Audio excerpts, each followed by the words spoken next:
Hello channel five cinema viewers, this is Krishna here. இந்த வீடியோவில் நம்ம எதை பற்றி பார்க்க போகிறோம் அப்படின்னு பார்த்தீங்கன்னா, how to train your dragon அப்படிங்கிற ஒரு படம். அதான் முன்னாடியே வந்துருச்சடா அனிமேஷனா அப்படின்னு பார்த்தீங்கன்னா, அனிமேஷனில் அந்த படத்தை வந்து லைவ் ஆக்ஷனாக பண்ணி இப்போது வந்து ரிலீஸ் பண்ணப்பட்டிருக்கு. அந்த படத்தோடைய ரிவ்யூ தான் வந்து பார்க்க போகிறோம். ஸோ வீடியோக்குள்ளே போயிடலாம். ஃபர்ஸ்ட் ஆஃப் ஆல், இந்த படத்துடைய கதை அப்படின்னு பார்த்தீங்கன்னா, அனிமேஷன் கதை பார்த்துருந்தவங்களுக்கு இது பெருசாக எந்த மாற்றமும் இல்லை, அதே கதை தான். இல்லை எனக்கு அந்த படமே இல்லை, அந்த ஃப்ரான்ச்சைஸே வந்து நான் ஃபாலோ பண்ணதில்லை அப்படிங்கிறவங்களுக்கு இந்த படத்துடைய ஒன்லைன் என்ன அப்படின்னு பார்த்தீங்கன்னா, பெர்க் அப்படிங்கிற ஒரு நகரம், வைக்கிங்களால் ஆளப்பட்டு வரக்கூடிய ஒரு நகரம்.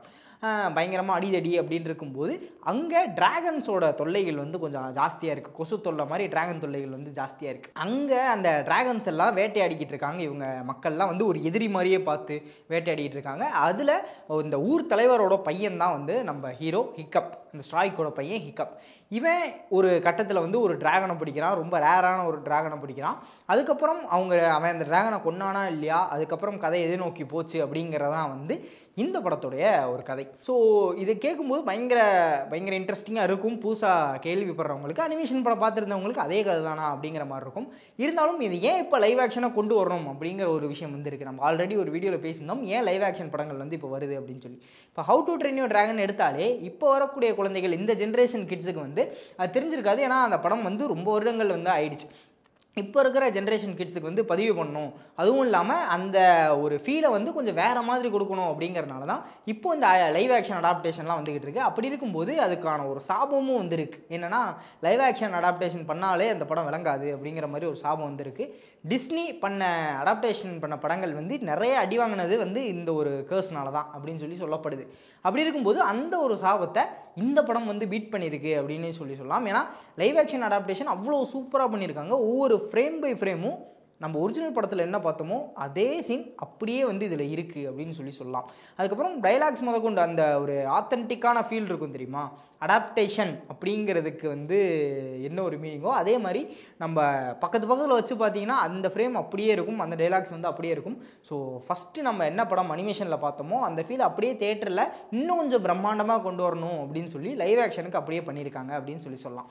இதுக்கப்புறம் இந்த படத்தில் பாசிட்டிவாக நான் என்ன பார்த்தேன் அப்படின்னு பார்த்தீங்கன்னா, அந்த டிராகன்ஸ் இருக்கு இல்லையா, அந்த டிராகன்ஸோட லுக்கு. ஏன்னா லைவ் ஆக்ஷனாக ஒரு விஷயத்தை கொண்டு வரோம் அப்படிங்கும்போது, அதுவும் ஒரு அனிமல், ஒரு மிருகங்களை கொண்டு வரோம் அப்படிங்கும்போது அது ரொம்ப டவுன் டு த எர்த்தாக, ரொம்ப ரியலிஸ்டிக்காக கொண்டு வர்றதுக்கு வந்து பார்ப்பாங்க. அப்படி தான் வந்து இருக்கும். நம்ம லைன் கிங் படமே அனிமேஷனில் பார்க்கும்போது இந்த சிங்கங்கள்லாம் பயங்கரமாக எமோட் பண்ணிக்கிட்டு இருந்துச்சு, பயங்கரமாக எமோஷன்ஸ் வந்து வெளிப்படுத்தும், எக்ஸ்ப்ரெஷன்ஸ் காட்டும். லைன் கிங்கோட ஃபஸ்ட்டு பார்ட் வரும்போது அதில் அவ்வளோக்கு எக்ஸ்ப்ரெஷன்ஸே தெரில. ஏன்னா அதுங்க அனிமல்ஸ், அதுங்க அவ்வளோதான் வரும் அப்படிங்கிறனால அவ்வளோ எக்ஸ்பிரஷன்ஸ் இல்லை. இந்த படமும் அந்த மாதிரி ஆயிருமோ அப்படின்னு சொல்லிட்டு நான் பயந்தேன். ஏன்னா மற்ற டிராகன்ஸை காட்டிலும் நம்ம ஹீரோவுடைய டிராகனான டூத்லெஸ், அந்த டூத்லெஸ் வந்து பயங்கரமாக எமோட் பண்ணும், எக்ஸ்பிரஸ் பண்ணும். கிட்டத்தட்ட ஒரு நாய் பூனை அப்படிங்கிற மாதிரி பயங்கர ஆக்டிவாக இருக்கக்கூடிய ஒரு டிராகன். அவன் வந்து எக்ஸ்பிரஸ் பண்ணலை இந்த படத்தில் அப்படின்னா அது பயங்கரமான ஒரு நெகட்டிவ் பாயிண்ட்டாக வந்து போயிருக்கும். நமக்கு கனெக்ட் ஆகாது. எப்போ ஹியூமன்ஸோட கனெக்ட் ஆகிற அளவுக்கு அந்த டிராகன் கூட வந்து நம்மளால் கனெக்ட் பண்ணிக்க முடியாது. அந்த எக்ஸ்பிரஷன்ஸே வந்து ரொம்ப பண்ணல, அதாவது அனிமேஷனில் பண்ணுற அளவுக்கான எக்ஸ்பிரஷன்ஸ் வந்து இங்கே டூத்லெஸ் பண்ணல. இருந்தாலும் கொஞ்சம் டீசெண்டாக அந்த எக்ஸ்பிரஷன்ஸ்லாம் காட்டுது. அதனால ஒரு மாதிரி பர்ஃபெக்டான ஹேண்டில் பண்ணியிருக்காங்க அப்படின்னு சொல்லிட்டு நினைக்கிறேன். ஸோ அந்த எமோஷன்ஸ் வந்து நம்மளால் கன்வே ஆகுது. டூத்லெஸோட கேரக்டர் இதுலேயும் க்யூட்டாக சூப்பராக இருக்குது. அதுக்கப்புறம் இன்னொரு அனிமேஷனில் முக்கியமான என்ன டிராகன் சொல்லணும்னா, கடைசி கிளைமேக்ஸில் வந்து ரெட் டிராகன் அப்படிங்கிற ஒரு டிராகன் வந்து ஒரு பயங்கர பெருசாக, அந்த டிராகனை வந்து அந்த படத்தில் கொஞ்சம் ரொம்பவே டெரராக காட்டியிருப்பாங்க. இருந்தாலும் அந்த ஒரு ஃபீலுங்கிறது ஈஸியாக இருக்கும், இவனை ஈஸியாக தோக்கடிச்சிடலாம் அப்படிங்கிற ஒரு ஃபீல் வந்து இருக்கும். ஏன்னா நம்ம நைட் ஃபியூரியோட வெயிட் வந்து அவ்வளோ பயங்கரமாக காட்டியிருப்பாங்க. இதில் அதோட டிசைன்லாம் மாற்றி அதில் வந்து டீரெக்ஸ் மாதிரி இருக்கும், இதில் ட்ரைசராடாப்ஸ் மாதிரி கொஞ்சம் டிசைன்லாம் மாற்றிருக்காங்க. ஃபுல் அண்ட் ஃபுல் ரெட்டாக கொடூரமாக பார்த்தாலே பயப்படுற மாதிரியான ட்ராகனாக அதை டிசைன் பண்ணியிருக்காங்க. இந்த ட்ராகனை பார்த்தா நமக்கு பயம் வந்திருக்கக்கூடாது டூத்லெஸ்ஸை பார்த்தா. அதனால் இது க்யூட்டாகவே இது சூப்பராக இருக்குது. இல்லை நாங்கள் இப்படியும் பண்ணுவோம் அப்படிங்கிற மாதிரி அந்த வில்லன் ட்ராகனை வந்து பயங்கரமாக டெரராக காட்டியிருக்காங்க. அதை பார்க்கும்போது உண்மையிலேயே பயம் வந்து வருது கிளைமேக்ஸில். ஸோ படம் முழுக்க ஒரு மாதிரி கலர்ஃபுல்லாக மியூசிக்கலாக சூப்பராக வந்து பண்ணியிருக்காங்க அப்படின்னு சொல்லலாம். நீங்கள் குழந்தைகளை கூட்டிகிட்டு போனீங்க அப்படின்னா கண்டிப்பாக சூப்பராக என்ஜாய் பண்ணி பார்ப்பீங்க. ஒரு ஃபேமிலி ஃப்ரெண்ட்லி மூவி தான் இந்த படம். கடைசியில் ஒரே ஒரு கிஸ்ஸிங் சீன் மட்டும் இருக்குது, அதை மட்டும் கொஞ்சம் பார்த்து அட்ஜஸ்ட் பண்ணிக்கிங்க.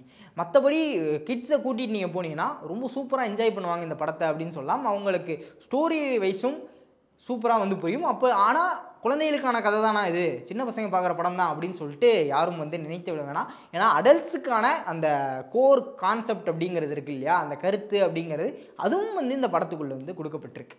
ஸோ எல்லாருமே வந்து போய் பார்க்கலாம். நான் அனிமேஷன் படம் நான் பார்த்துட்டேன், இந்த படம் நான் ஏன் பார்க்கணும் அப்படின்னு சொல்லியிருந்தீங்கன்னா, புதுசாக எதுவும் இருக்கா அப்படின்னா அங்கே தான் எனக்கு ஒரு நெகட்டிவாக வந்து பட்டுச்சு. ஏன்னா அனிமேஷன் படம் வந்து டியூரேஷன் கம்மி. இந்த படம் ஒரு 1.5 மணி நேரம் அதுக்கு மேலே வந்து டியூரேஷன் வருது அப்படிங்கும்போது அதில் எக்ஸ்ப்ளோர் பண்ணப்படாத லோரை வந்து இந்த படத்தில் எக்ஸ்ப்ளோர் பண்ணுறதுக்கான வாய்ப்பு நமக்கு நிறையா இருக்குது. அது 15 மினிட்ஸ் தான் வரும்னு நினைக்கிறேன் அனிமேஷன் படம்.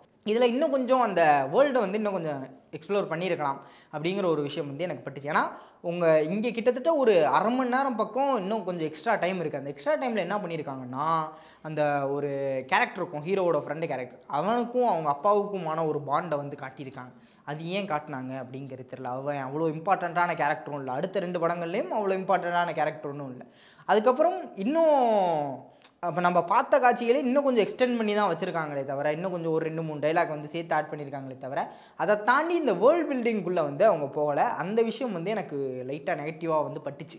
ஏன்னா நம்ம பார்த்ததே தான் எடுத்திருக்காங்க, இன்னும் புதுசாக நிறைய கதைகள் தெரிஞ்சுக்கிட்டால் நல்லா தான் இருக்கும். இதை மாற்றாமல் பார்த்ததை சொல்லிவிட்டு இன்னும் கொஞ்சம் அந்த வேர்ல்டை வந்து எக்ஸ்ப்ளோர் பண்ணுவாங்க அப்படின்னு சொல்லி நான் எதிர்பார்த்து போனேன். ஸோ அந்த விஷயம் ஒன்று நடக்காதனால ஒரு சின்ன ஏமாற்றம். நம்ம பார்த்த விஷயமே தான் இருக்குது. ஸோ ரிப்பீட்டிவாக ஃபீல் ஆகலாம். அப்படி இருந்தாலும் தேட்டரில் பார்க்கும்போது அந்த எஃபெக்ட், அந்த சவுண்ட் எஃபெக்ட்ஸு, அந்த சரௌண்டிங்ஸு, இந்த ட்ராகனோட விஷுவல்ஸ் எல்லாமே பார்க்கும்போது சூப்பராக இருக்குது. ஸோ கண்டிப்பாக தேட்டரில் போய் விசிட் பண்ணி பார்க்கக்கூடிய ஒரு படம். குழந்தைகளாக இருந்தாலும் இல்லை அடல்ட்ஸாக இருந்தாலும் எனக்கு இந்த மாதிரி படங்கள் வந்து பிடிக்கும் அப்படின்னா கண்டிப்பாக நீங்கள் குழந்தைகளோட தேட்டருக்கு போய் விசிட் பண்ணி பாருங்கள். இந்த வீக்கில் ஒரு சூப்பரான படம் அப்படின்னு சொன்னோம்னா how to train your dragon அப்படிங்கிறத நம்ம ஈஸியாக சொல்லிடலாம். ஸோ அவ்வளோதான் கைஸ், இந்த படத்தோட ரிவ்யூ. நீங்கள் பார்த்துருந்தீங்க அப்படின்னா இந்த படத்தோடைய தாட்ஸ் அண்ட் வியூஸை வந்து கீழே கமெண்ட் பண்ணிட்டு மறக்காம அந்த லைக் பட்டனை தட்டிடுங்க. இதே மாதிரி இன்னொரு ஆசமான வீடியோவில் உங்களை வந்து சந்திக்கும் வரை விடைபெற்றுக் கொள்வது நான் உங்கள் விஜய் கிருஷ்ணா. Signing off. பாய்.